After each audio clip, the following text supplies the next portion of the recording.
Кече Кыргызстанда шайлоо болуп, ошол боюнча бир эки сөз айтып коеюн дедим эле. Негизи шайлоо деле эмес, ошо шайлоодун себеп болуп келип ор коюп келип чыккан бир кемчиликти байкап калдым. Бул өзүңүздөр билесиздер, компьютерден же башка жактан деп иш кылса, официалдуу түрдө компьютерден бир операторбу иш кылса, бир техникалык жөнөкөй жумушчуга шылтап атышат. Ошол бир жерден жаңылыштык кетирген имиш. Бул жерден бул эмнени камкуулайт? Бул деген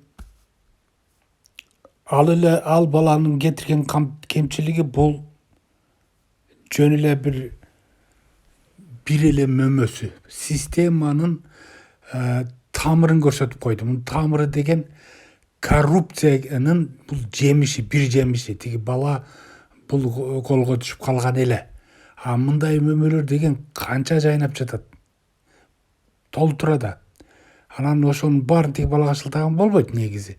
Бирок ошол компьютерден чыккан же ушундай деп атышат, ошол эмнеси болсо дагы бул система чирип калгандыгын көрсөтүп атат да. Коррупция экенин көрсөтүп атат. Негизги бир себеби бул кадр тандоо маселеси. Жумушка орношуу маселеси. Баары тааныш билиш. Азырга чейин бул мамлекет деген бул татаал механизм да, бул эл тагдыры. Бул биздин уятыбыз, биздин намысыбыз, биздин финансылык, турмуштук жактан биздин жыргалчылыгыбыздын баарын ушул жеп коюп атышпайбы ушу коррупция? Кадр тандап өздөрүнүн каалагандай.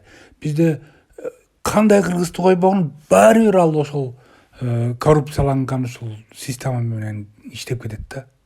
Бир кезде айткандай, ажыдар жутуп кетет мамлекет келгенде эле. Анткени биз өзүбүз коом чирип кеткенбиз. Мына азыр кадр тандоо боюнча айта турган болсок, бар жерде туура эмес тандашат. Жөн эле баягы советский система эмес, тиги маймыл убактагы коомдорго керектүү нерсе. Өткөндө бир вакансия бар экен, ошонун талабын карасам, законду билиш керек деп толтура конституция. Анын эмне кереги бар? Билгендим. Азыр компьютер бар, компьютерден билип алсаң болот, законду да билип алсаң болот. Башканын баарын адисти башка критерийлер менен тандаш керек. Дагы бир жеринде болсо эмне дейт, стажы болуш керек мамлекеттик органдарда. Стажы болбош керек, тескерисинче. Стажы болгон киши биздин системада ал уже кыныгып бүтүп калган киши, андайлар жолотпош керек, стажы жона карабаш керек. Азыр керектүү нерсе эмне? Азыр бизде башка эле критерийлер бар.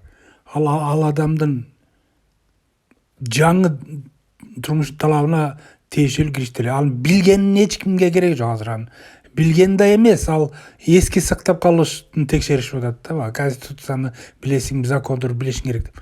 Анында эске таштап каласыңбы, сактап каласың, анан кийин экзаменден өткөндө унутуп калды дегендей болуп. Андан ары ал кантип иштейт? Ошондуктан азыр деген отургандардын баары тең, министрликтерлерде, депутаттар баары тең биздин замандын кишилери эмес. Булар чирип калган, баары кетиш керек. Баары тең кетиш керек. Антпесе Кыргызстан кетет, жоголот Кыргызстан. Оңолбойт, мындай сүйрөлүп жүрө берген болбойт негизичи. Анткени шанс берилет кандай эл болсо дагы. Кандай эл болсо дагы бир кыска убакыт берилет, бирок Кудайдан берилет. Ошол убакта өз мамлекетин эптеп кетти, өтпөп кетпесе ал кайрылбастан жоголот. Мына Кыргыз мамлекети канча миңдеген жылдар бою биз ар кимдин астында келдик. 10-чу жыл кылымдарда жоготкон экенбиз мамлекетибизди. Оштон бери куулуп тигиси бирден бул жака келип ойроттордон астында калып, андан кийин Кокон хандын астында, анан Россиянын астында калып, 91-жылы араң мамлекетибизди алдык. Эми жоготсок бүттү, эми жок болобуз да ошол бойдон. Шылдың болуп калабыз. Ошондуктан жаңы жылда мына мен бир жаңы шаарга келдим. Жаңыча баштайлык, баарын жоготолук дагы жаңыча баштайлык. Эскиче ойлонгон кишилер кетсин. Ойду түп тамыры менен өзгөртүш керек.